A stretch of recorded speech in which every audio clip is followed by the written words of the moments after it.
আসসালামু আলাইকুম। আমি Saidul Anam, assistant professor, department of business administration, daffodil international university. আজকে আপনাদের সামনে আমি মেজারমেন্ট অ্যান্ড স্কেলিং টেকনিক এই চ্যাপ্টারটা নিয়ে ডিসকাস করব।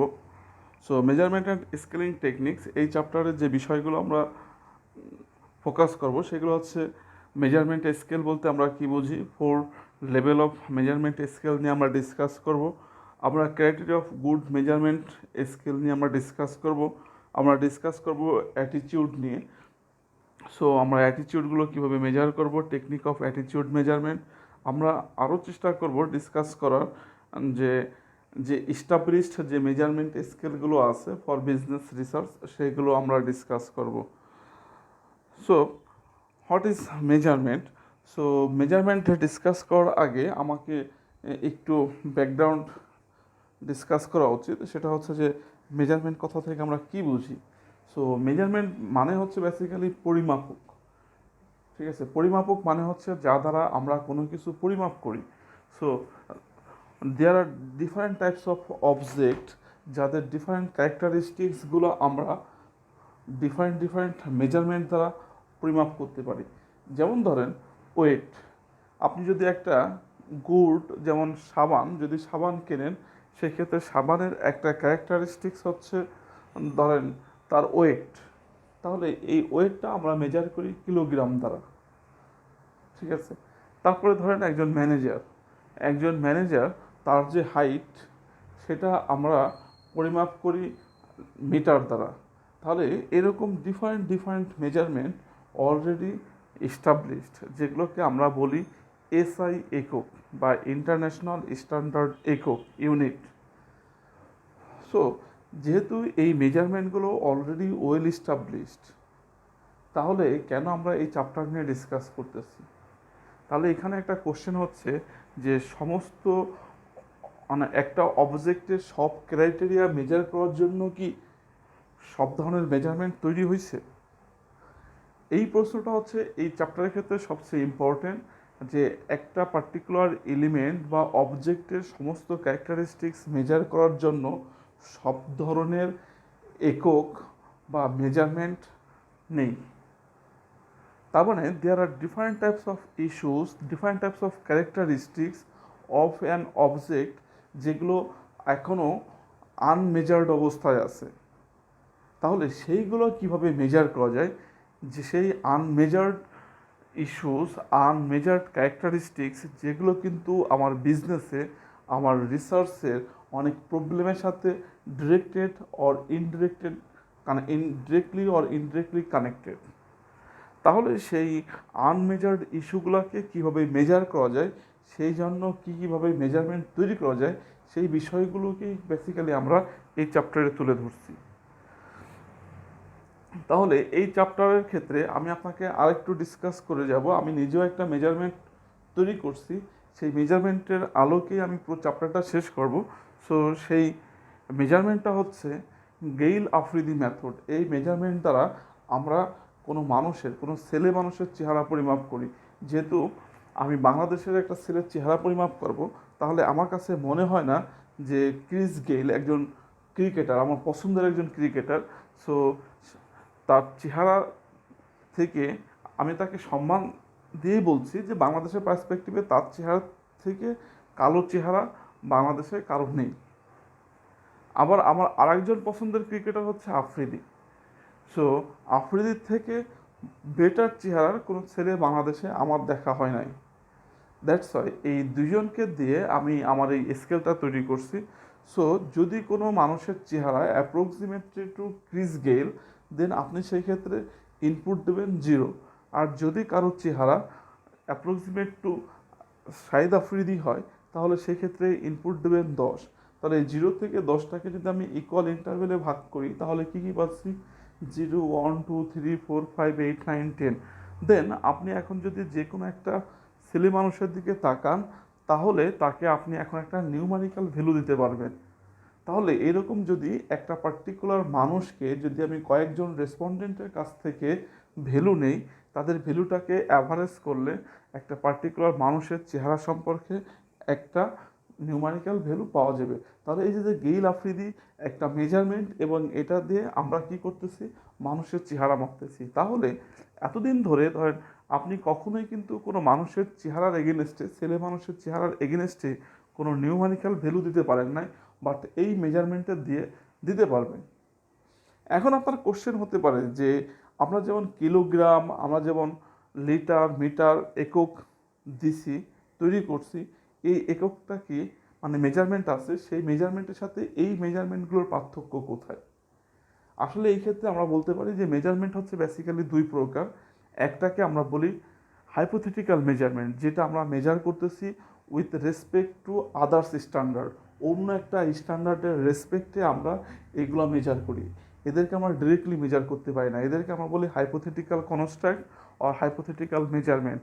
আর এসআই একক যেগুলো যেমন কিলোগ্রাম, লিটার, আপনার সেলসিয়াস, ফ্যারেনহাইট, এগুলোকে আমরা বলি ডিরেক্ট মেজারমেন্ট, কারণ এগুলো দ্বারা আমরা কোনো একটা কিছুকে ডিরেক্টলি মেজার করতে পারি। তাহলে আমরা এখন আমাদের চ্যাপ্টারের মূল ডিসকাশনে আসতে পারি। প্রথমে হচ্ছে মেজারমেন্ট বলতে আমরা কি বুঝি। দেখেন এখানে the measurement of physical properties is not a complex deal where the measurement of psychological properties requires a careful attention of a researcher। আমরা যেটা এখানে বলছি যে যখন আমরা কোনো একটা অবজেক্টের মনে করেন যে ফিজিক্যাল প্রপার্টি নিয়ে ডিসকাস করি, তখন একজন রিসার্চারের জন্য এটা very easy to measure, because এটার জন্য ওয়েল অর্গানাইজড মেজারমেন্ট আছে।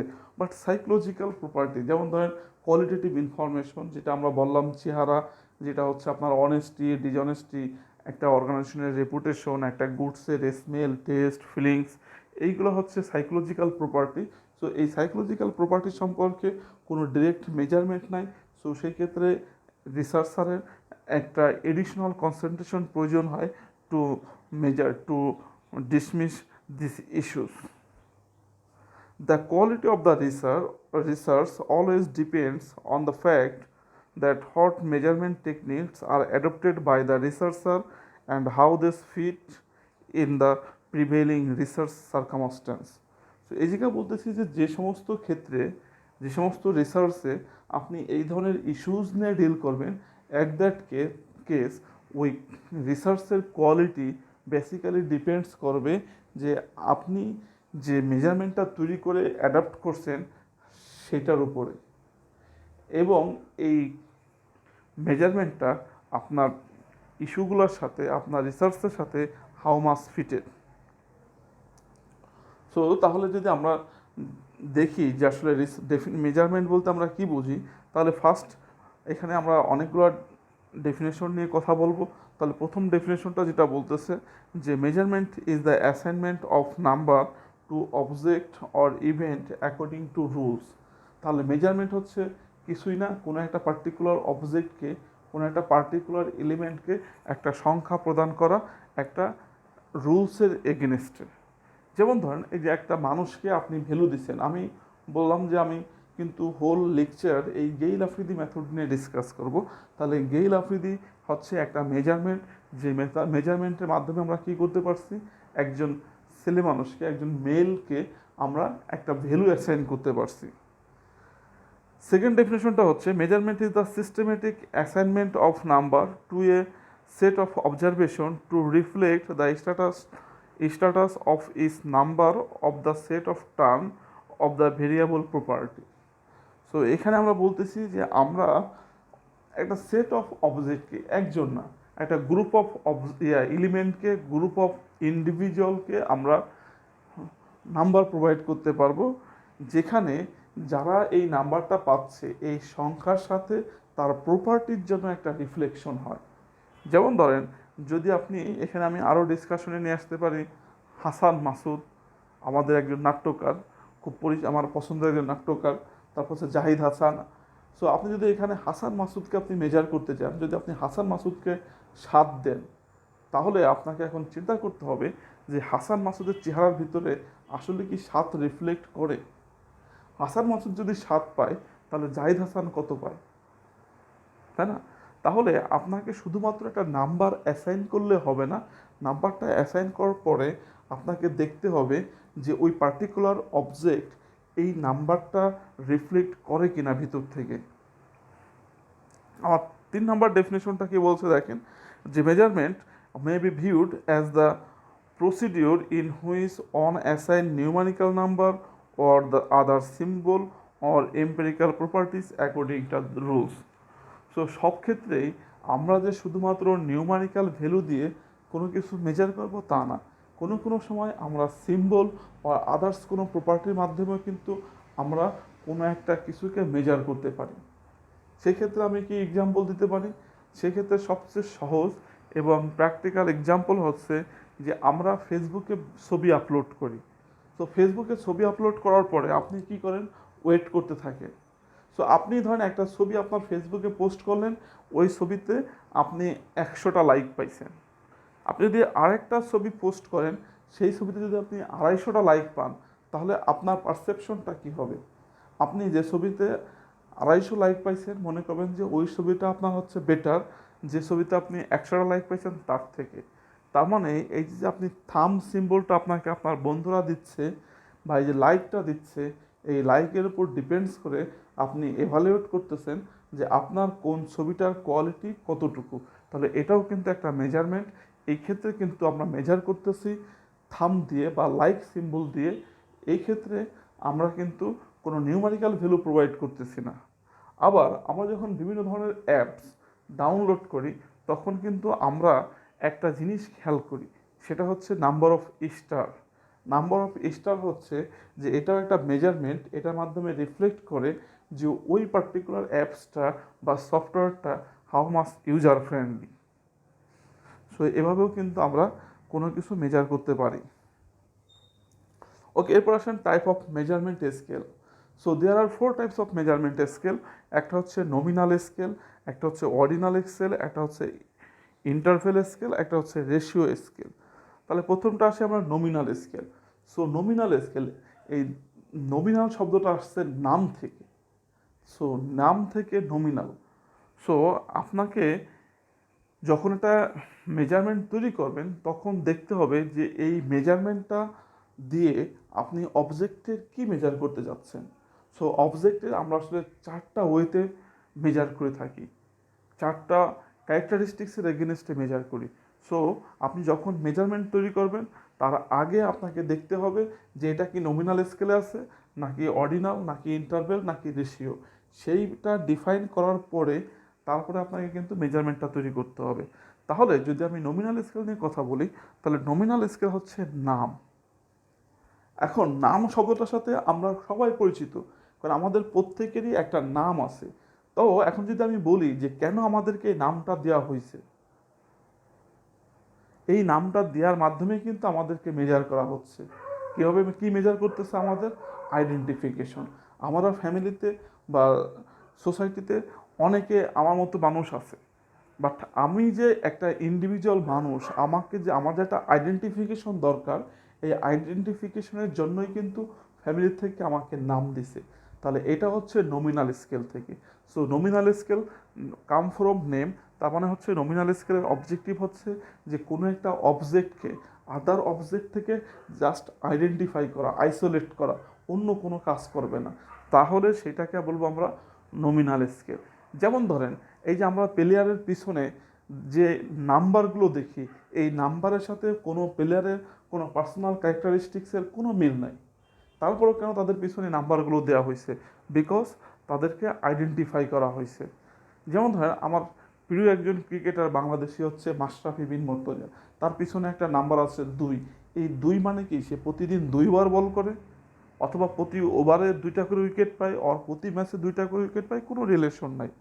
বাট এটা হচ্ছে তাকে আইডেন্টিফাই করছে, একটা হিউজ।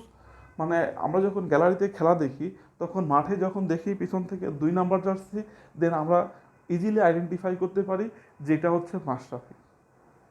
এগুলো তো গেলো মানুষের ক্ষেত্রে। আপনি যখন দেখবেন যে হসপিটালে যাচ্ছেন, আপনি যখন একটা প্যাথোলজিক্যাল টেস্ট দিচ্ছেন, তখন দেখবেন যে আপনার টেস্ট টিউবের উপরে একটা আইডি লেখা হয়, অথবা আপনার একটা স্টুডেন্ট আইডি আছে, অথবা আপনার একটা ন্যাশনাল আইডি নাম্বার আছে। তাহলে এই আইডি, ন্যাশনাল আইডি নাম্বার, এই যে টেস্ট টিউবের আগে গায়ের যে নাম্বার, এগুলো হচ্ছে নমিনাল স্কেলে এগুলো দেওয়া হচ্ছে। বিকজ এইগুলোর মাধ্যমে জাস্ট ওই পার্টিকুলার অবজেক্টটাকে আইডেন্টিফাই করা হচ্ছে, সুনির্দিষ্ট করা হচ্ছে। এরপরটা আসেন অর্ডিনাল স্কেল। অর্ডিনাল স্কেল হচ্ছে নমিনাল স্কেল থেকে এক ধাপ উঁচু, উন্নত। ঠিক আছে, এই ক্ষেত্রে অর্ডিনাল স্কেল শব্দটা আসছে অর্ডার থেকে। অর্ডার মিন্স শর্টিং বা সাজানো, অ্যারেঞ্জিং। ঠিক আছে, তাহলে অর্ডিনাল স্কেলে আমরা দুইটা ক্যারেক্টারিস্টিক্স পাবো। এইটা হচ্ছে যে প্রথমটা হচ্ছে আইডেন্টিফিকেশন, সে অবজেক্টটাকে আইডেন্টিফাই করবে, ডিস্টিংগুইশ করবে ফ্রম আদার্স অবজেক্ট। এবং সেকেন্ড ক্যারেক্টারিস্টিক্সটা হচ্ছে যে এটা অবজেক্টের একটা অবস্থান নিরূপণ করবে। তাহলে যেমন ধরেন আমরা যখন ক্লাসে রোল নাম্বার কল করি, যেমন রোল 1, রোল 2, রোল 3, রোল 5, তাহলে দিস ইজ দ্য অর্ডিনাল স্কেলে। কারণ কি, ধরেন এখানে এই যে ছেলেটা 2, সেই ছেলেটা 2 দ্বারা দুইটা জিনিস বোঝায়। একটা জিনিস হচ্ছে যে সে কে, সেটা আইডেন্টিফাই করা হয়, তার মানে প্রথম ক্যারেক্টারিস্টিক্সটা স্যাটিসফাইড। সেকেন্ড হচ্ছে ওই ক্লাসে তার ম্যারিট পজিশন কত, তার মানে হচ্ছে সে সেকেন্ড পজিশনে আছে, তার অবস্থানটা ক্লাসের বেস্টের থেকে পড়ে, তাই না? তারপরে যে ফার্স্ট, আমরা তাকে আইডেন্টিফাই করতেছি, আবার তাকে আমরা বলতেছি তার অবস্থানটা হচ্ছে সবার উপরে। তাহলে আবার ধরেন আমরা জব মার্কেটে আমরা কি বলি, বিভিন্ন ধরনের ডেজিগনেশন দিই। প্রফেসর মানে হচ্ছে মোস্ট এক্সপিরিয়েন্সড, সবার উপরে। অ্যাসোসিয়েট প্রফেসর তারপরের লেভেলে, তারপর হচ্ছে অ্যাসিস্ট্যান্ট প্রফেসর, তারপর হচ্ছে সিনিয়র লেকচারার, তারপর হচ্ছে লেকচারার। তার মানে হচ্ছে কি, এইগুলোও কিন্তু হচ্ছে আমাদের অর্ডিনাল স্কেলে, যে আমরা একটা পার্টিকুলার অবজেক্টকে এখান থেকে আইডেন্টিফাই করতে পারি, অ্যাজ ওয়েল অ্যাজ তার অবস্থানটা নিরূপণ করতে পারি।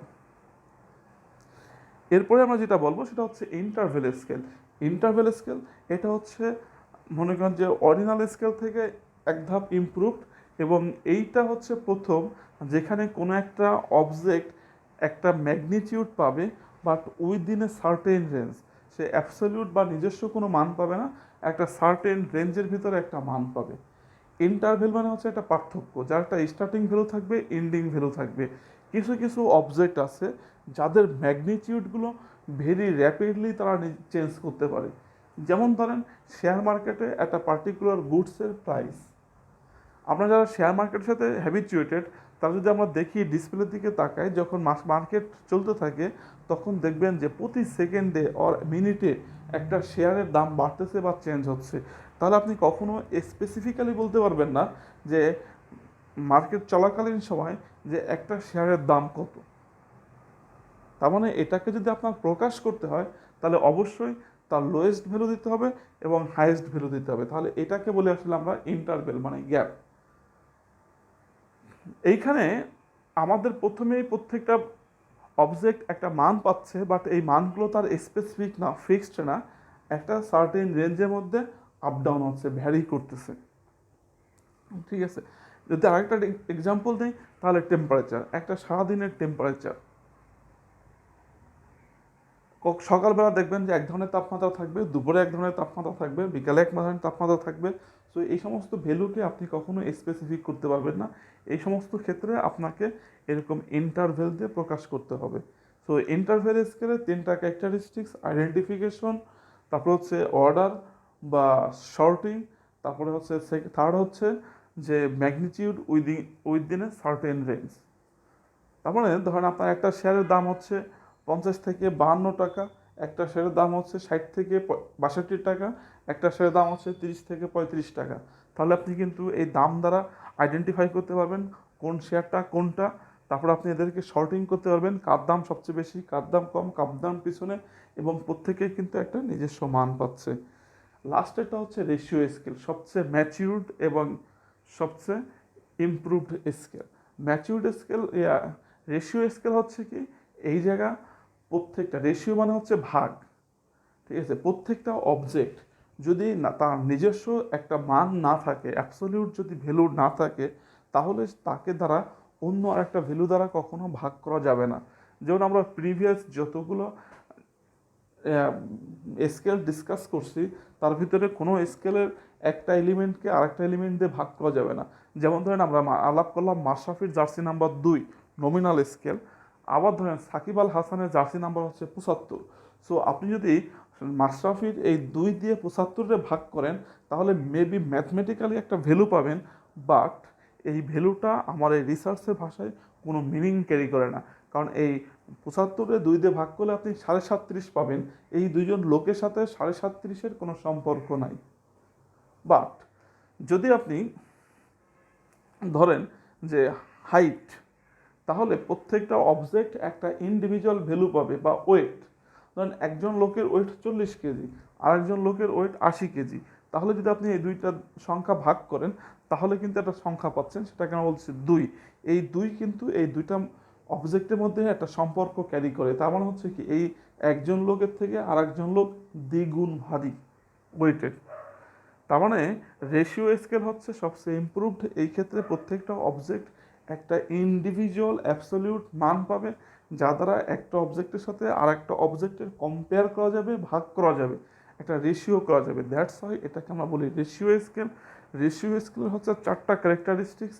1 নম্বরটা হচ্ছে আইডেন্টিফিকেশন, 2 নম্বরটা হচ্ছে শর্টিং অর অ্যারেঞ্জিং, 3 নম্বরটা হচ্ছে সার্টেন রেঞ্জ, 4 নম্বর হচ্ছে তার অ্যাবসলিউট ভ্যালু। এখন আমরা যে স্কেলটা নিয়ে আপনাদের সাথে ডিসকাস করছিলাম, গেইল আফ্রিদি মেথড, এখন আপনি চিন্তা করে দেখতে পারেন যে গেইল আফ্রিদি মেথড কোন স্কেলে আছে। যদি আপনি চিন্তা করে দেখেন তাহলে দেখবেন যে গেইল আফ্রিদিটা হচ্ছে রেশিও স্কেলে। কেন রেশিও স্কেলে? কারণ এইখানে প্রত্যেকটা মেইল একটা নিজস্ব মান পাচ্ছে এবং একজনের মান থেকে আর একজনের মানকে ভাগ করা যায়। ধরেন আপনি যদি হাসান মাসুদের চিন্তা করেন, আপনি হাসান মাসুদকে দিলেন 4 আর জাহিদ হাসানকে দিলেন 8, তাহলে এই 4 8-রে ভাগ করলে 2 পাচ্ছি। এই 2 থেকে আমরা বলতে পারি, আমরা কমেন্টস করতে পারি যে জাহিদ হাসান হচ্ছে হাসান মাসুদের থেকে দ্বিগুণ সুন্দর। সো এরপরে হচ্ছে আমাদের ক্রাইটেরিয়া অফ গুড মেজারমেন্ট। আমরা যখন এরকম মেজারমেন্টগুলো তৈরি করব, যে কোনো মেজারমেন্ট তৈরি করে রিসার্চ করলেই কিন্তু হবে না। আপনি যে কোনো মেজারমেন্ট তৈরি করার পরে আপনাকে দেখতে হবে এই ক্রাইটেরিয়াগুলো ফুলফিল করছে কিনা। যদি ক্রাইটেরিয়াগুলো সাকসেসফুলি প্রত্যেকটা মেজারমেন্ট ফুলফিল করতে পারে, দেন সেই ক্ষেত্রে এই মেজারমেন্টটাকে আমরা বলবো গুড মেজারমেন্ট। তাহলে ক্রাইটেরিয়াগুলো কি কি? প্রথম ক্রাইটেরিয়া হচ্ছে রিলায়েবিলিটি, তারপরটা হচ্ছে ভ্যালিডিটি, তারপরটা হচ্ছে সেন্সিটিভিটি। সো রিলায়েবিলিটি কথার মানে হচ্ছে আস্থা। আমরা কোনো একটা জিনিসের উপর কখন আস্থা রাখতে পারি? ঠিক আছে, আপনি যখন বলবেন যে মুশফিক একজন আস্থাশীল ব্যাটসম্যান, রিলায়েবল ব্যাটসম্যান, কেন তাকে আমরা আস্থা বলতেছি? কারণ সে একদিনে খুব ভালো রান করছে না, তাকে আমরা তখনই আস্থাশীল বলবো বা রিলায়েবল বলবো যখন সে ধারাবাহিকভাবে একটা ভালো পারফর্ম করবে। আবার মুশফিক বা আমরা যদি বলি সাব্বির রহমান, তাকেও আমি কিন্তু একটা রিলায়েবল ব্যাটসম্যান বলতে পারি। তার রিলায়েবিলিটিটা কোন দিকে? যে সে স্ট্রাইকে গেলে সে 0 রান করা, তার মানে হচ্ছে সে ধারাবাহিকভাবে 0 মারতে পারে, তার জন্য সেও রিলায়েবল ব্যাটসম্যান। আবার মুশফিকও রিলায়েবল ব্যাটসম্যান, কারণ সে ধারাবাহিকভাবে ভালো করতে পারে। তার মানে দুইজনেরই একটা ধারাবাহিকতা আছে। একজনের ধারাবাহিকতা হচ্ছে ভালো কিছু করার, আর একজনের ধারাবাহিকতা হচ্ছে খারাপ কিছু করার। তাহলে কোনো একটা জিনিস কনসিস্টেন্টলি পারফর্ম করাটাই হচ্ছে রিলায়েবল। তাহলে মেজারমেন্টকে আমরা কখন রিলায়েবল বলবো? আপনি যদি একটা মেজারমেন্ট তৈরি করেন, সেই মেজারমেন্টটা যদি কনসিস্টেন্টলি পারফর্ম করতে পারে, এরর ফ্রি পারফর্ম করতে পারে, তাহলে সেটাকে বলবো আমরা রিলায়েবল মেজারমেন্ট। তারপর আমরা এখানে কি বলছি? The degree to which measure are free from error and therefore yield consistent result. যখন ধারাবাহিকভাবে একটা কনসিস্টেন্ট রেজাল্ট দিবেন, যখন আপনারটা এরর ফ্রি থাকবে, তখন তাকে বলবো রিলায়েবল। আর রিলায়েবিলিটি টেস্ট করার জন্য 2টা ওয়ে আছে। তো মাথায় রাখবেন যে আমার মেজারমেন্টটা হচ্ছে গেইল আফ্রিদি মেথড। আমি এই ক্ষেত্রে গেইল আফ্রিদি মেথড নিয়ে ডিসকাস করব। তাহলে প্রথমটা হচ্ছে কি test retest method. The administering of the same scale of or measure to the same respondent at 2 separate points in same in order to test the reliability। তাহলে এখানে আমরা বলতেছি যে আপনি সেম স্কেল বা সেম মেজারমেন্ট দিয়ে same object measure করবেন but two different টাইমে। তার মানে আমরা যে মেজারমেন্টটা হচ্ছে গেইল-আফ্রিদি method, same object same measurement. আপনি অবজেক্ট নেন হাসান মাসুদকে, ঠিক আছে, যদি হাসান মাসুদকে আপনি আজকে হাসান মাসুদকে দেখেন, দেখার পরে আপনি আজকে গেইল-আফ্রিদি দিয়ে হাসান মাসুদকে মেজার করেন, দেখা গেল কি আজকে আপনি হাসান মাসুদকে মেজার করার ফলে আজকে আপনি 3 ভ্যালু দিছেন। ওকে, এখন এক সপ্তাহ পরে যে আবার আপনি হাসান মাসুদকে দেখলেন, আবার আপনি গেইল-আফ্রিদি মেথড দিয়ে তাকে এভালুয়েট করলেন, সেই ক্ষেত্রে যদি 3 হয় তাহলে মনে করবেন যে এটা হচ্ছে রিলায়েবল। আমি যদি আরেকটা প্র্যাকটিক্যাল এক্সাম্পল দিই, তাহলে ধরেন যে আপনার বাসার সামনে যে গ্রোসারি শপ আছে সেখানে দেখবেন একটা ডিজিটাল স্কেল আছে, ঠিক আছে, আপনার হাতে একটা মোবাইল আছে, ঠিক আছে, আপনি একদিন যে ওইটার উপরে মোবাইলটা রাখলেন আর রিডিংটা নিলেন, আবার 5 দিন পরে যে ওই স্কেলটার উপরে আবার মোবাইলটা রাখবেন, যদি সেম রিডিং দেখায় তাহলে মনে করবেন যে ওই স্কেলটা পারফেক্ট, আর যদি রিডিং চেঞ্জ হয় তাহলে মনে করবেন যে ওই স্কেলটা এরর দেখাচ্ছে, ওইটা গুড মেজারমেন্ট না। সেকেন্ডটা হচ্ছে split half method. Split half method হচ্ছে a method of measuring the degree of internal consistency by checking on half of the result of a set of scaled item against the other half। তাহলে এখানে বলছি যে আমরা measurement দিয়ে প্রথমে half object measure করব, তারপরে ওই হাফ অবজেক্ট দিয়ে বাকি অবজেক্ট মেজার করব। এটা দুইটা ওইতে আমরা ব্যাখ্যা করতে পারি। একটা হচ্ছে ধরেন আমরা যখন সবজি কিনি অথবা কুরবানির সময় গরুর মাংস ওয়েট করি, তখন দেখবেন যে আমরা পাল্লার বাম পাশে সবসময় বাটখারা ব্যবহার না করে বাটখারার পরিবর্তে অন্য কোনো অবজেক্ট লাইক ইট অথবা পাথর ব্যবহার করি। তো এটাই হচ্ছে স্প্লিট হাফ। তার মানে স্প্লিট হাফ বলছে যে আগে প্রথমে আপনি পাথর দিয়ে একটা পাথর বা ইট বাটখারা দিয়ে আমরা মেপে নিই, তারপরে সেই ইট বা বাটখারা দিয়ে আমরা সবজি অথবা গরুর মাংস মাপি। তাহলে এই যে গরুর মাংস যে আপনি মাপলেন ইট দিয়ে, কিন্তু মাপার কথা ছিল কি বাটখারা দিয়ে, তাহলে আপনি কীভাবে কনফার্ম হবেন? কারণ আপনি আগেই কনফার্ম হয়েছেন যে ইটটা বাটখারা দিয়ে মাপছেন। তাহলে এই যে 3টা রেশিও, বাটখারা থেকে ইট, ইট থেকে মাংস, যদি 3টা জিনিস সেম হয় তাহলে মনে করবেন যে আপনার বাটখারাটা কনসিস্টেন্ট। এবার আসি গেইল-আফ্রিদি মেথডে। সো গেইল-আফ্রিদি মেথডে প্রথমে আপনি হাসান মাসুদকে মাপেন। হাসান মাসুদ ধরেন 3 পাইছে, এখন আপনি বলেন যদি হাসান মাসুদ 10-এ 3 পায় তাহলে জাহিদ হাসান হাসান মাসুদের দিকে তাকায়, এখন আর গেইল-আফ্রিদির দিকে তাকাবেন না, এখন হাসান মাসুদকে ব্যবহার করে আপনি জাহিদ হাসানকে মেজার করেন। যদি জাহিদ হাসানকে কনসিস্টেন্টলি মেজার করা যায় তাহলে মনে করবেন যে আমার এই গেইল-আফ্রিদি মেথডটা রিলায়েবল। এরপর আসি ভ্যালিডিটি। ভ্যালিডিটি হচ্ছে the ability of A scale or measuring instrument to measure on what it is intend to measure. তাহলে ভ্যালিডিটি হচ্ছে একটা মেজারমেন্টের একটা অ্যাবিলিটি, সক্ষমতা, যে সে যেটা পরিমাপ করতে চাচ্ছে আসলে সে সেটা কি পরিমাপ করতে পারতেছে। ঠিক আছে, খুব ক্রিটিক্যাল একটা ইস্যু।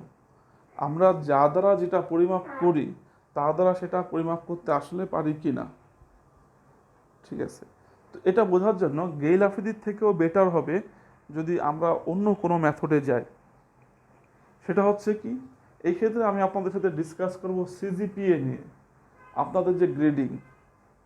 ঠিক আছে, সো এই গ্রেডিংটা হচ্ছে কি, সিজিপিএ দ্বারা আমরা এসএসসি এবং ইন্টারমিডিয়েটের রেজাল্টগুলো তৈরি করতেছি, আমরা স্টুডেন্টদেরকে বলতেছি এ প্লাস, গোল্ডেন এ প্লাস, এ ইত্যাদি ইত্যাদি। সো আমি কথা বলবো শুধুমাত্র এ প্লাস নিয়ে। আমি 3 বছর ব্যাকে চলে যাই এখন থেকে, যে একটা পত্রিকার নিউজ ছিল যে ঢাকা ইউনিভার্সিটিতে ইংলিশ ডিপার্টমেন্টে পড়ার যোগ্যতা অর্জন করছে মাত্র 2 জন স্টুডেন্ট, বাট ওই বছর অ্যাবাউট মোর দ্যান 60,000 স্টুডেন্ট যারা গোল্ডেন এ প্লাস পাইছে। গোল্ডেন এ প্লাস মানে তারা ইংলিশেও এ প্লাস পাইছে। তাহলে এখন আসেন, বোর্ড আপনাকে এ প্লাস দিচ্ছে, তার মানে হচ্ছে কি বোর্ড বলতেছে আপনি হচ্ছেন ইংলিশে বেস্ট, আর ঢাকা ইউনিভার্সিটি বলতেছে যে না, আপনার মধ্যে ইংলিশে পড়ার যোগ্যতা আছে মাত্র, মানে আমাদের মধ্যে ইংলিশে পড়ার যোগ্যতা আছে মাত্র 2 জনের।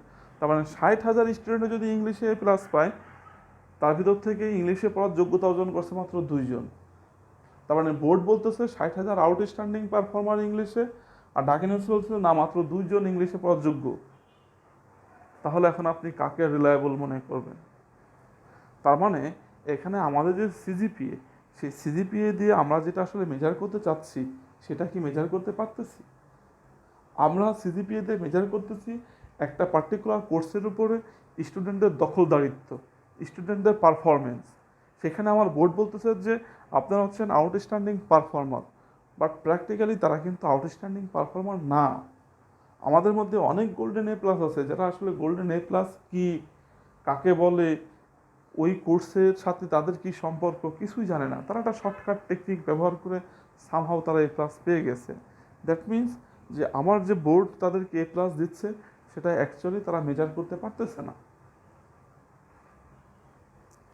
তাহলে এই ক্ষেত্রে আপনার মেজার করার জন্য টেকনিক আছে, 2টা টেকনিক। একটা হচ্ছে ফেস ভ্যালিডিটি, আর একটা হচ্ছে কন্টেন্ট ভ্যালিডিটি। ফেস ভ্যালিডিটি হচ্ছে কি professional agreement that a scale logically appears to accurately measure what it is intended to measure.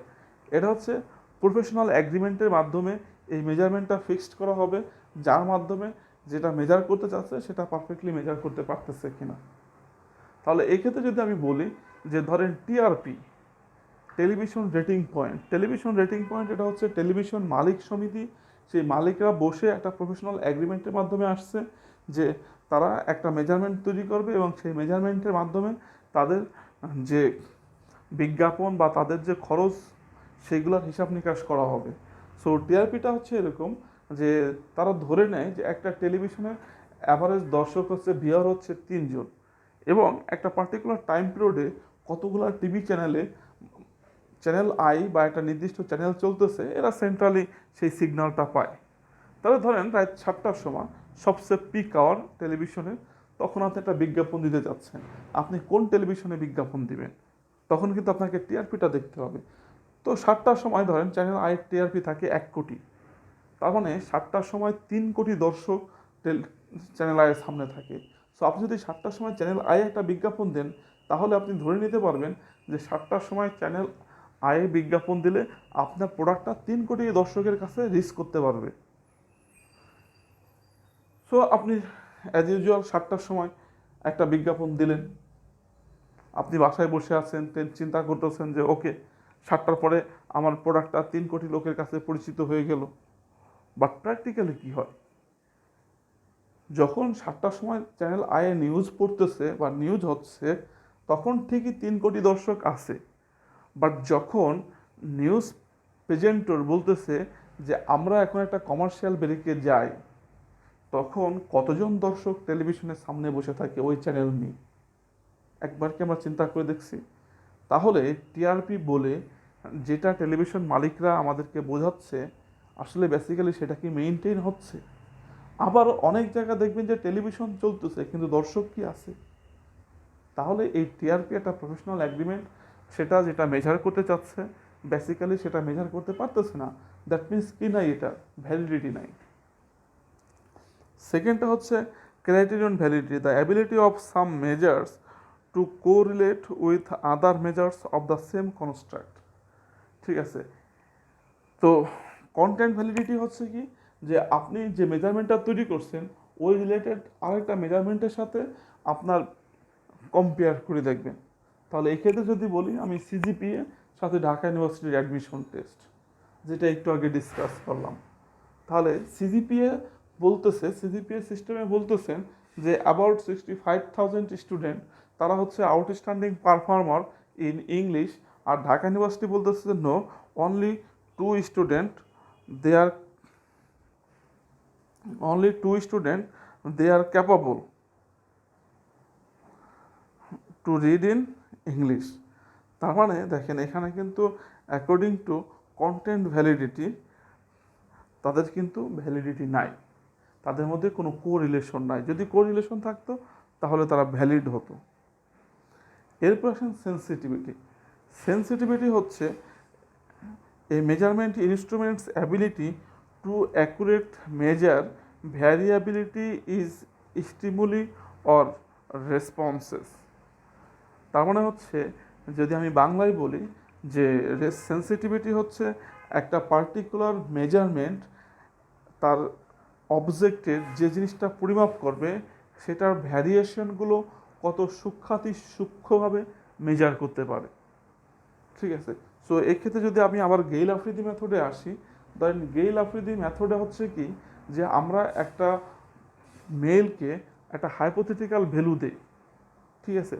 এখন যদি ধরেন কাছাকাছি চেহারা দুইটা মানুষকে আপনি দেখেন, তাহলে দেখবেন যে গেইল আফ্রিদি মেথডে দুইটা মানুষ প্রায় একই ভ্যালু পাবে, বা দুইটা মানুষ কখনো কিন্তু একই চেহারার হয় না। তার মানে হচ্ছে কি, যে গেইল আফ্রিদি মেথড পারফেক্টলি 100%লি ভ্যারিয়েশনগুলো একজন মানুষের সাথে আরেকজন মানুষের ভ্যারিয়েশনগুলো রিপ্রেজেন্ট করতে পারে না। এটা আপনি আরও ক্লিয়ার হবেন যদি এই এক্সাম্পলটা মনোযোগ দিয়ে শোনেন। সেটা হচ্ছে কি, যে ধরেন আমরা অনেক ধরনের দাড়িপাল্লা দেখছি। সো প্রথম যে দাড়িপাল্লাটার কথা বলবো, ধরেন লাকড়ি যেটাতে মাপে, সেই লাকড়ি মাপার দাড়িপাল্লাতে তারা একসাথে মন ধরে মাপে, 1 মণ 2 মণ লাকড়ি একসাথে মাপে। সো তাদের পাল্লার এক পাশে থাকে বড় বড় বাটখারা অথবা পাথর, আমি যা দেখছি। সো সেই পাথর দিয়ে তারা যে মনটা মাপলো, ওই যে ধরেন 1 মণ যদি লাকড়ি মাপে, এই 1 মণ লাকড়ি যদি আপনি অন্য কোনো বাটখারা বা যে বাটখারাদের সবজি মাপে সেই বাটখারাদের মাপেন, তাহলে দেখবেন যে সেখানে 2-4 কেজি লাকড়ি হয় বেশি হয়েছে, না হলে কম হয়েছে। তার মানে তারা 40 কেজি মাপতে যেয়ে তারা পারফেক্টলি 40 কেজি মাপতেছে না, সেখানে 41 কেজি 42 কেজিরও 40 কেজি বলতেছে, অথবা 38 কেজি 39কেও তারা 40 কেজি বলতেছে। তার মানে হচ্ছে কি, তারা 2 কেজির ভ্যারিয়েশনটাকে তারা কনসিডারেশনে নিতে পারতেছে না। ওকে, এবার আসেন সবজি মাপার যে পাল্লাটা আছে। সবজি মাপার যে পাল্লাটা আছে, সেই পাল্লার দিয়ে যদি আপনি কোনো কিছু মাপেন, সেখানে দেখবেন যে এক পাল্লা থেকে আর এক পাল্লায় গেলে দেখা গেল যে ওই গুডসটা 10-20 গ্রাম ভ্যারিয়েশন এদিক সেদিক হচ্ছে। তার মানে হচ্ছে কি, সবজি মাপার পাল্লাটা সে কিন্তু এই 10-20 গ্রামের যে ভ্যারিয়েশন, এটা সে পারফেক্টলি ধরতে পারে না। আবার যদি আপনি ওই যে গোল্ড মাপার যে পাল্লাটা আছে, দেখবেন যে স্বর্ণকারের দোকানে একটা গ্লাস দিয়ে ঘেরা পাল্লা থাকে, ওইটাতে যদি মাপেন তাহলে দেখবেন যে ওইখানে খুবই ন্যানোগ্রাম ভ্যারিয়েশনও তারা মেজার করতে পারে, তাই না? তার মানে হচ্ছে কি, যে কার সেন্সিটিভিটি বেশি, তাহলে যে মেজারমেন্টটা যত বেশি ভ্যারিয়েশন ধরতে পারবে তার সেন্সিটিভিটি তত হয়। তাহলে এই ডিসকাশন থেকে আমি বলতে পারি যে ওই যে স্বর্ণকারের দোকানে আমরা গ্লাস দিয়ে ঘেরা যে বাটখাটা দেখতেছি, ওই বাটখাটার সেন্সিটিভিটি সবচেয়ে হাই, কারণ সে ক্ষুদ্রাতি ক্ষুদ্র ভ্যারিয়েশনটাও মেজার করতে পারে। তারপরে ধরেন সবজির দোকানের মেজারমেন্টটা সে কম, আর সবচেয়ে লেস সেন্সিটিভ হচ্ছে ওই যে লাকড়ি মাপার বড় বাটখারাটা, কারণ সে অনেক বড় ভ্যারিয়েশনটাও কনসিডারেশনে নেয় না, ধরতে পারে না। ওকে, এরপরে আমরা আসি অ্যাটিটিউড বলতে আমরা আসলে কি বুঝি? অ্যাটিটিউড বলতে যদি আমার পার্সোনাল অপিনিয়ন নেন, তাহলে অ্যাটিটিউড হচ্ছে মানুষের বিহেভ মানে হচ্ছে কি reaction about particular issue, particular object. একটা পার্টিকুলার অবজেক্ট সম্পর্কে আমরা যে রিয়াকশনটা শো করি, সেই রিয়াকশনটাকে বেসিক্যালি আমরা বলি অ্যাটিটিউড। এই অ্যাটিটিউডও কিন্তু আমরা আসলে মেজার করতে পারি। ঠিক আছে। তাহলে এখন দেখি ফর্মালি আমরা অ্যাটিটিউড বলতে কি বুঝি। So an enduring disposition to consistently respondent in a given manner to various aspects of the world। ঠিক আছে, যে কথা বললাম যে আমাদের রেসপন্ডেন্টের কনসিস্টেন্টলি যে disposition manner to various aspect, সেটাকে বলতেছি আমরা অ্যাটিটিউড। সিম্পলি ধরে নেবেন যে this is the reaction about an object, it composed of effectiveness, cognitive and behavioural component. So আপনার অ্যাটিটিউড কোনো একটা অবজেক্ট সম্পর্কে কীরকম হবে, এটা ডিপেন্ডস করবে 3টা ইস্যুর উপরে। একটা ইস্যু হচ্ছে অ্যাফেক্টিভ কম্পোনেন্ট, আর একটা ইস্যু হচ্ছে আপনার কগনিটিভ কম্পোনেন্ট, আর একটা হচ্ছে বিহেভিয়ারাল কম্পোনেন্ট। এই 3টা জিনিস একত্রে আপনার ব্রেনে যখন কাজ করবে, তখন আপনি কোনো একটা অবজেক্ট সম্পর্কে আপনি রিয়াকশন শো করবেন। তাহলে এই 3টা জিনিস কীভাবে একসাথে কাজ করে? প্রথমটা হচ্ছে effective component. Effective component reflect an individuals general feeling or emotion toward an object. একটা অবজেক্ট সম্পর্কে আপনার যে ফিলিংস, আপনার যে ইমোশন, সেই ইমোশন সম্পর্কে ইমোশনের জায়গাটা এখানে আমরা বলতেছি। তারপর একটা হচ্ছে কগনিটিভ কম্পোনেন্ট। কগনিটিভ কম্পোনেন্ট হচ্ছে awareness about the object, knowledge. ওই অবজেক্ট সম্পর্কে আপনার কতটুকু নলেজ আছে, কতটুকু সচেতনতা আছে। তারপর হচ্ছে বিহেভিয়ারাল কম্পোনেন্ট। বিহেভিয়ারাল হচ্ছে আপনার এক্সপেকটেশন আর ইন্টেনশন অ্যাবাউট দ্য অবজেক্ট। এই তিনটা জিনিস যখন আপনার ব্রেনে একসাথে কাজ করবে, ফিলিংস অর ইমোশন, তারপরে হচ্ছে আপনার নলেজ, তারপরে হচ্ছে আপনার এক্সপেকটেশন আর ইন্টেনশন, এই তিনটা জিনিস একত্রে যখন আপনার ব্রেনে কাজ করবে একটা কিছু সম্পর্কে, তখন আপনি সেই জিনিস সম্পর্কে একটা রিয়াকশন শো করবেন। আমি যদি একটা এক্সাম্পল দিই তাহলে ধরেন এরকম যে আপনাকে একজন শিক্ষক আপনাকে বকা দিছে, আপনার বাবা আপনাকে বকা দিছে, আপনার বন্ধু আপনাকে বকা দিছে। আপনি তিনটা জায়গায় কিন্তু তিন ধরনের রিয়াকশন শো করবেন। তিনটা পার্সন আপনার সাথে একই ধরনের আচরণ করছে, বাট তিনটা জায়গা আপনি তিন ধরনের অ্যাটিটিউড শো করতেছেন। কেন? কারণ হচ্ছে এই তিনটা কম্পোনেন্ট আপনার ব্রেনে তিনভাবে কাজ করছে। প্রথম জায়গাটা হচ্ছে আপনার শিক্ষক বা আপনার বাবা মা, যে জায়গাগুলোতে আপনার তাদের প্রতি একটা আলাদা ফিলিংস, একটা ইমোশন আছে, যে কারণে আপনি একটা নির্দিষ্ট লেভেল পর্যন্ত তাদেরকে টলারেট করবেন। সেকেন্ড হচ্ছে তাদের সম্পর্কে আপনার কাছে নলেজ আছে, যে এদের বিরুদ্ধে যদি আপনি রিয়াকশন করেন তাহলে আউটপুট কি হবে না হবে সেটা সম্পর্কে আপনার ধারণা আছে। লাস্ট হচ্ছে এক্সপেকটেশন। ওকে, তারপর যদি আপনার না থাকে, যদি আপনার তাদের সাথে এক্সপেকটেশন থাকে, তাহলেও কিন্তু আপনি অ্যাটিটিউড এক এক ধরনের রিয়াকশন শো করবেন।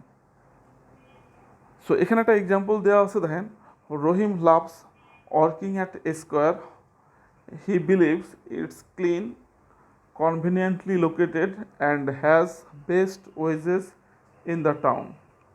তাহলে রহিম স্কয়ার হাসপাতালে চাকরি করতে পছন্দ করে, হ্যাঁ, সেটা হচ্ছে he believes it is clean and conveniently located and has best wages in the town. তাহলে এই স্কয়ার হসপিটালের প্রতি রহিমের যে রিয়াকশন সেটা অলওয়েজ পজিটিভ থাকবে। কেন পজিটিভ থাকবে? কারণ সে সেখানে তিনটা জিনিস এখানে শো করছে। প্রথম জিনিসটা হচ্ছে সে সেটাকে কি করে, সে লাভ এখানে পছন্দ করে, তার মানে ফিলিংস আছে, ইমোশন আছে। তারপরটা কি বলছে, সেটা সম্পর্কে তার নলেজ আছে। কি নলেজ আছে? যে এটা কনভিনিয়েন্ট এবং এটা হচ্ছে ক্লিন। এখানে তার একটা এক্সপেকটেশন আছে, ইন্টেনশন আছে। কি ইন্টেনশন? যে এটা তাকে বেস্ট ওয়েজেস দেয়। যে কারণে ধরেন স্কয়ার হসপিটাল থেকে যে কোনো ধরনের নেগেটিভ অ্যাটিটিউডও রহিম পজিটিভলি রিফ্লেক্ট করবে, বিকজ এখানে তার তিনটা কম্পোনেন্ট তার সাথে পজিটিভলি অ্যাটিটিউড করতেছে, মানে পজিটিভলি কাজ করতেছে। Attitude is a hypothetical construct. আমরা হাইপোথেটিক্যাল শব্দটা অনেকবার প্রত্যেক ক্লাসে ডিসকাস করি, যে হাইপোথেটিক্যাল মানে হচ্ছে যেটা ইনডিরেক্ট, যেটা ডিরেক্টলি মেজার করা যায় না।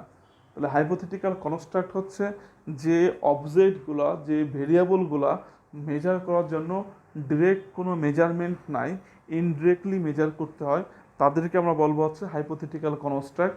অ্যাটিটিউড মেজারমেন্ট হচ্ছে একটা হাইপোথেটিক্যাল কনস্ট্রাক্ট। আমার এই যে গেইল অফ দি মেথড, এটা হচ্ছে একটা হাইপোথেটিক্যাল কনস্ট্রাক্ট, বিকজ এইগুলো দ্বারা আমরা কোনো কিছুকে ডিরেক্টলি মেজার করতে পারি না। টিআরপি একটা হাইপোথেটিক্যাল কনস্ট্রাক্ট, সিজিপি একটা হাইপোথেটিক্যাল কনস্ট্রাক্ট, কারণ এগুলো এক এক দেশে এক এক রকম, এক এক ইউনিভার্সিটিতে এক এক রকম। So those are hypothetical construct, এগুলোকে আমরা ডিরেক্টলি মেজার করতে পারি না। So techniques for measurement attitude. So আমরা অ্যাটিটিউড মেজার করার কী কী টেকনিক আছে? বেসিক্যালি তিনটা টেকনিক আছে। একটা হচ্ছে র্যাঙ্কিং, শর্টিং, আর একটা রেটিং, আর একটা হচ্ছে শর্টিং। সো র্যাঙ্কিং হচ্ছে কি? Ranking A measurement task that requires that the respondent rank order a small of activities, events or object on the basis of overall preference or some characteristics of the stimuli। So এখানে আমরা বলতেছি ranking মানে হচ্ছে কি, যে আপনি rank দিবেন। Rank মানে হচ্ছে পদবি। যেমন ধরেন কোনো মানুষকে আপনি বলেন খুব ভালো, good, best, better, satisfactory, below satisfactory, that means rank দেওয়া। তাহলে একটা মানুষের অ্যাটিটিউডকে আপনি এভাবে মেজার করতে পারেন। আপনি মেজার করতে পারেন যে গুড ব্যাড, আপনি মেজার করতে পারেন যে হচ্ছে যেমন ধরেন বিভিন্ন ধরনের ডেজিগনেশনের মাধ্যমে মেজার করতে পারেন। ঠিক আছে, আমরা মাঝে মাঝে বলি অসাম, আমরা মাঝে মাঝে বলি ফাউল, খারাপ। তাহলে এগুলো হচ্ছে অ্যাটিটিউড মেজারমেন্ট, যে আমি যে ওয়ার্ড মানে শব্দ ব্যবহারের মাধ্যমে যদি কোনো কিছু মেজার করি, এখানে কোনো নিউমারিক্যাল ভ্যালু দিতে পারবো না, জাস্ট ইউজ করবো different types of word, different types of কথা, তার মাধ্যমে যদি কোনো কিছু মেজার করি, কাউকে ভালো বলতেছি, কাউকে মন্দ বলতেছি, কাউকে হাইলি অ্যাপ্রিসিয়েবল বলতেছি, কাউকে আমরা ইগনোরেবল বলতেছি, তাহলে এগুলো হচ্ছে র্যাঙ্কিং। এরপর হচ্ছে রেটিং। রেটিং হচ্ছে a measurement task that records the respondent to estimates the magnitude of a characteristics or quality that an object possesses. So rating হচ্ছে যে এখানে আপনার অবজেক্টটাকে আপনাকে একটা ম্যাগনিটিউড মানে হচ্ছে মান, ভ্যালু প্রোভাইড করতে হবে। তাহলে ভ্যালুর মাধ্যমে যদি কোনো ম্যানারকে, কোনো অ্যাটিটিউডকে আপনি মেজার করেন, তাহলে সেটাকে আমরা বলবো রেটিং। লাস্টেরটা হচ্ছে শর্টিং মানে হচ্ছে সাজানো। যদি আপনি কোনো কিছুকে, কোনো অ্যাটিটিউডকে মেজার করতে চান, তাহলে প্রত্যেকটা অ্যাটিটিউডের ইয়াকে আপনি, অবজেক্টকে আপনি একটা কার্ডে বা পেপারে লিখবেন, লেখার পরে পেপারগুলো সাজাবেন প্রথম থেকে শেষ পর্যন্ত, তাহলে সেটাকে আমরা বলবো শর্টিং। ব্যাপারটা মনে হয় পরিষ্কার হয় নাই, যদি আর একটু ক্লিয়ারলি বলি যে এখানে আপনি একটা অবজেক্টকে মাপতে পারবো না, এখানে অনেকগুলো অবজেক্টকে কম্পারিজনের মাধ্যমে মাপতে হবে। যেমন ধরেন যে একজন শিক্ষক কেমন ডেলিভারি দেয়, সো শিক্ষকের ডেলিভারি দেওয়াটা হচ্ছে একটা অবজেক্ট, এটা হচ্ছে একটা অ্যাটিটিউড, এটাকে আপনি মেজার করতে চাচ্ছেন। তাহলে আপনাকে কি করতে হবে, একজন শিক্ষককে মেজার করতে পারবেন না, এখানে আপনি গ্রুপ অফ শিক্ষক কনসিডার করতে হবে। ধরেন এই সেমিস্টারে আপনার 4জন শিক্ষক আছে, তাহলে 4টা কাগজে 4টা শিক্ষকের নাম লিখতে হবে, তারপরে আপনার পছন্দ মতো 4টা কাগজকে সাজাইতে হবে। যে সবচেয়ে ভালো ডেলিভারি দেয় তাকে আপনি প্রথমে রাখবেন, তারপরে যে ডেলিভারি দেয় তারপরে তাকে রাখবেন, তারপরে এভাবে সাজাইলেন। এইভাবে যদি আমি মেজার করি, তাহলে এটা হচ্ছে জাস্ট একটা আইডিয়া পাচ্ছেন একটা অবজেক্ট সম্পর্কে যে কে কেমন। সো এটাকে আমরা বলবো শর্টিং। সো এই 3টা মেথড থেকে আমরা দেখতে পাচ্ছি যে এর ভিতরে রেটিংটা হচ্ছে যে ম্যাগনিটিউড পাওয়া যায়, মান পাওয়া যায় কোনো একটা অ্যাটিটিউডের এগেনস্টে। এবং আমরা জানি যে statistics without value, without quantitative information সে কখনো ডিল করতে পারে না। দ্যাটস হয় যেহেতু আমাদের এই রেটিং থেকেই আমরা অ্যাটিটিউডের এগেনস্টে ভ্যালু পাচ্ছি, দ্যাটস হয় আমরা ফার্দার এই রেটিং নিয়ে ডিসকাস করব। সো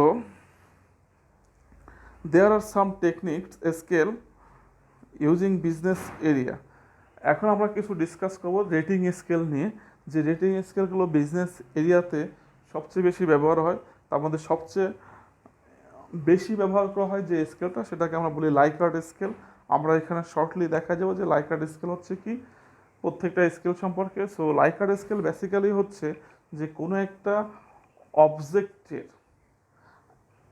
অ্যাকসেপ্টেবল থেকে শুরু করে, হাইলি অ্যাকসেপ্টেবল থেকে শুরু করে লোয়েস্ট অ্যাকসেপ্টেবল পর্যন্ত ভ্যালু দেওয়া হয়। লাইক ধরেন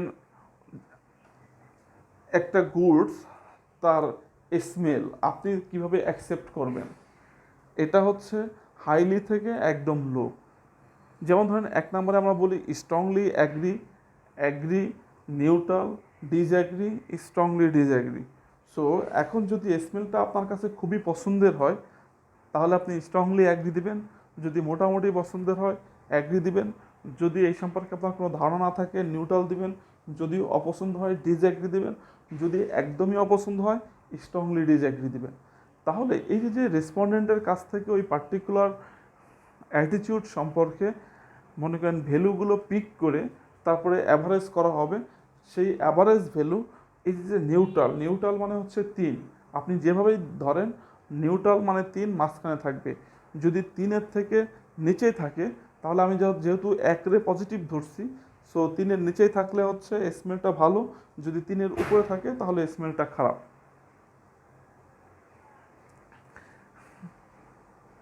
এখানে আমরা কয়েকটা এক্সাম্পল দিছি, আপনি এক্সাম্পলগুলো পড়ে দেখতে পারেন, দেখে আপনি নিজেও আপনার থিঙ্কিংটাকে বাড়াইতে পারেন। এরপরে যেটা আছে সেটা হচ্ছে সোশ্যাল ডিস্টেন্স স্কেল।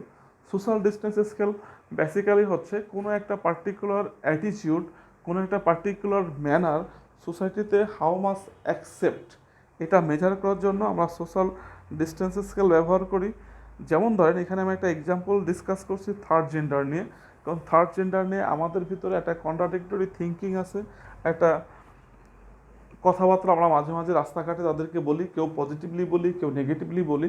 সো এই থার্ড জেন্ডারে আমরা সোসাইটিতে কীভাবে অ্যাকসেপ্ট করি সেটা মেজার করার জন্য এখানে দেওয়া হয়েছে। ধর আপনি 1 থেকে শুরু করে 5 পর্যন্ত ভিন্ন ভিন্ন কোশ্চেন করবেন, যে কোশ্চেন পর্যন্ত কেস বলবে তার ভ্যালু হচ্ছে ততটুকু। যেমন ধরেন প্রথম কোশ্চেনটা হচ্ছে, are you willing to live in same country as a third gender? Third জেন্ডারের সাথে আপনি একটা নির্দিষ্ট দেশে বাস করতে চান, দেখা গেলো সবাই আপনারা রাজি থাকবো, তাহলে আপনি 1 পাচ্ছেন, মানে 1 ইনপুট দিচ্ছেন। Are you willing to live in the same community as a third gender? আপনি একই মহল্লায় তাদের সাথে থাকতে পারবেন? যদি আপনার ইয়েস হয় তাহলে আপনার 2, যদি নো হয় তাহলে কিন্তু আপনি একই শেষ, আপনার ভ্যালু হচ্ছে 1। তারপরেটা হচ্ছে, যদি আপনারা কেউ 2 দিয়ে থাকেন, 2তে রাজি থাকেন, তাহলে 3-এ যাবেন। Are you willing to live in the same neighbour as a third gender? Third জেন্ডারের সাথে আপনি প্রতিবেশী হিসাবে রাখতে চান, যদি ইয়েস হয় তাহলে গুড, না হলে আপনি 2, যদি ইয়েস হয় তাহলে 3-এ থাকবেন। এরপরে চলে যান 4 নম্বরে, are you willing to live in the next door as a third gender? আপনার নেক্সট ডোরে, আপনার পাশের ফ্ল্যাটে একজন থার্ড জেন্ডার থাকুক, আপনি চান কিনা? যদি চান তো গুড, আপনার ভ্যালু চলে আসবে 4-এ, আর যদি না থাকে তাহলে ভ্যালু হবে 3-এ। লাস্টটা হচ্ছে, are you willing to let your child marriage with third gender? আপনি থার্ড জেন্ডারের সাথে আপনার বাচ্চার বিয়ের সাথে দিতে চান কিনা? যদি চান তাহলে হচ্ছে 5। হয়তো অনেকে এটা কেউই চান না। তাহলে যাই হোক, এই যে আপনি ভ্যালুগুলো দিলেন, এই ভ্যালুগুলোকে অ্যাভারেজ করা হবে। অ্যাভারেজ করে অ্যাভারেজ ভ্যালু যেটা হবে, ওই থার্ড জেন্ডারের সোশ্যাল স্ট্যাটাসটা ওই ভ্যালুর মতো করে সেট করতে হবে।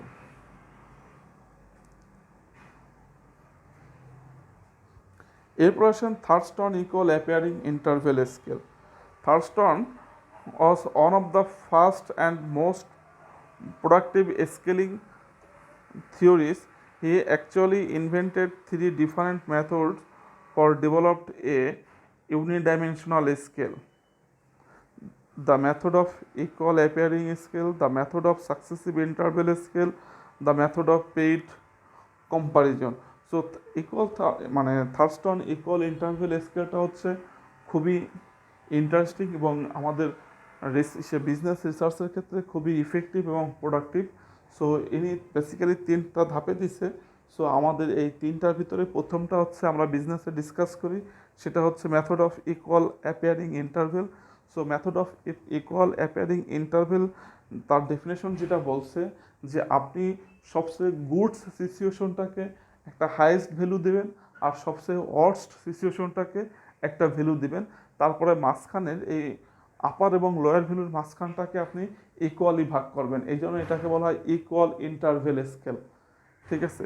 তাহলে ধরেন আপনি একটা শহর বাসযোগ্য কিনা বা একটা মানুষের ম্যানার অ্যাকসেপ্টেবল লেভেলের কিনা সেটা মাপার জন্য বলবেন যে যদি তার ম্যানারটা ওয়েল ম্যানার্ড হয় তাহলে আপনি 10 দেন, আর যদি তার ম্যানারটা ওয়ার্স্ট হয়, তার ব্যবহার যদি খুব খারাপ হয় তাহলে 0 দেন। তাহলে এই 0 থেকে 10-এ আপনি ভাগ করে ফেলেন, তাহলে এখন তার প্রত্যেকের ম্যানারের উপরে তাকায় আপনি একটা একটা করে ভ্যালু দিতে পারবেন। ঠিক সিমিলারলি যে আমি যে গেইল আফ্রিদি মেথডটা তৈরি করছি, এটা হচ্ছে থার্স্টন ইকুয়াল ইন্টারভেল স্কেলের একটা প্রতিরূপ। আমি একজন মানুষের চেহারা সবচেয়ে ভালোটাকে দিছি 10, আসলে আমি নাম দিছি গেইল, আর সবচেয়ে খারাপ মানে আফ্রিদি, আর সবচেয়ে খারাপটাকে দিছি 0, আর নাম দিছি হচ্ছে গেইল। সো এটা আমরা বলছি গেইল আফ্রিদি, বা এটা বেসিক্যালি হচ্ছে থার্স্টন ইকুয়াল ইন্টারভেল স্কেলের একটা কাস্টমাইজ রূপ। এরপর হচ্ছে semantic differential scale. Semantic differential scale হচ্ছে as like a Likert scale. So Likert স্কেলের সাথে এটার পার্থক্য হচ্ছে কি, লাইকার্ড স্কেল হচ্ছে 5 পয়েন্ট স্কেল, আর এটা হচ্ছে 7 পয়েন্ট স্কেল। লাইকার্ডের যে 5টা পয়েন্ট ছিল সেটা হচ্ছে strongly agree, neutral, disagree, strongly disagree, 5টা। সো সীমান্তিক ডিফারেনশিয়াল স্কেলে 2টা অ্যাড হবে, কি হবে? Strongly agree, moderately agree, agree. তারপর হচ্ছে neutral, disagree, moderately disagree, strongly disagree. তাহলে এভাবে আমরা সীমান্তিক ডিফারেনশিয়াল স্কেল মেজার করতে পারি। সো আমাদের মেজারমেন্ট অ্যান্ড স্কেলিং টেকনিক চ্যাপ্টারটা এ পর্যন্ত। থ্যাংক ইউ, সবাই ভালো থাকবেন।